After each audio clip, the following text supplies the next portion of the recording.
Il patto ecologista riformista prosegue nel suo cammino portando le proprie esperienze e competenze nell'ambito della kermesse politica organizzata a Roma dall'assessore capitolino Alessandro Norato dal titolo Giovani, Scuola, Merito, Imprese, Sanità, Sicurezza. È possibile cambiare davvero? All'evento hanno partecipato Gaetano Manfredi, sindaco di Napoli, Silvia Salis, sindaco di Genova e Alberto Felice De Toni, sindaco di Udine, amministratori locali e associazioni territoriali di esperienza civica.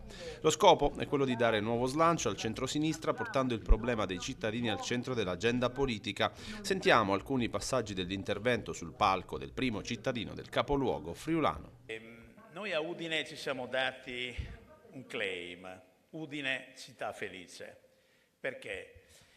Perché anche in politica dobbiamo avere una visione e ci siamo chiesti ma che cosa vorremmo per Udine? Che fosse una città felice. Lo sappiamo, i salari sono bassi, cioè noi vogliamo attivare anche la possibilità con i nostri connazionali d'Argentina di poterli attrarre, visto che molto vogliono tornare, e quindi, visto che il sistema delle imprese non riesce a dare stipendi più alti, abbiamo immaginato un welfare sussidiario al salario. Altro tema, la casa. Appena mi sono insediato abbiamo attivato con la Croce Rossa e con la Caritas i dormitori, abbiamo la rotta balcanica, arrivano famiglie intere. Il problema della casa è un problema enorme.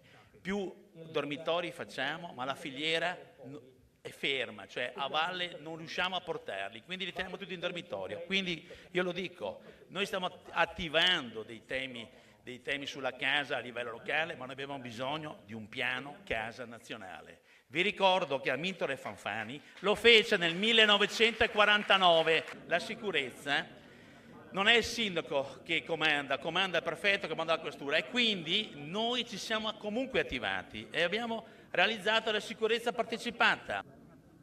Come si può governare una città? Con le alleanze. Il civismo non assume posizioni di parte, ma di senso, per dare un senso alla città, all'intero, all'interconnesso. Noi vogliamo accettare la coesistenza degli opposti e vogliamo favorire il cambiamento di questi opposti in nuove metaforme che coesistono in maniera diversa. Più che occupare spazi, noi dobbiamo avviare processi